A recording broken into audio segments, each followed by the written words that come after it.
हाम्रो असली सम्पत्ति भनेकै प्राचीन सम्पदा हो भन्ने कुरा हामीले कहिले बुझ्छौं। जागए नेपालीहरू हो, आफ्नो टोल जिल्ला अञ्चलबाट जाग आफ्नो ठाउँमा भएको प्राचीन सम्पदाहरूलाई सम्पत्ति जस्तै गरेर तपाईहरूले कमाउनु भएको सुन चाँदी हिरा मोती पैसा जस्तै गरेर समातेर राख्ने कोसिस गर्नुहोस्। भोलि भावी सन्तानले शिर उच्च पार्नेछन्, होइन भने आज हामीले शिर निहुराएर बाँचे जस्तै गरेर उनीहरूले बाँच्ने दिन भोलि आउनेछ।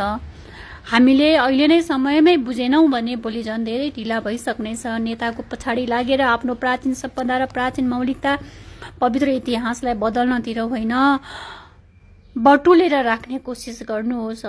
तपाईहरूलाई मेरो यही एक अनुरोध गर्दछु, हाम्रो असली सम्पदा र हाम्रो असली अस्तित्व भनेको प्राचीन सम्पदा र प्राचीन इतिहास हो। कात्रो धेरै महँगो हुँदैन, सस्तो नै हुन्छ, खाने त्यही अन्न नै हो। सुन चाँदी हिरामती हामीले खाइँदैन। यसरी बुझौं र बुझाउँ।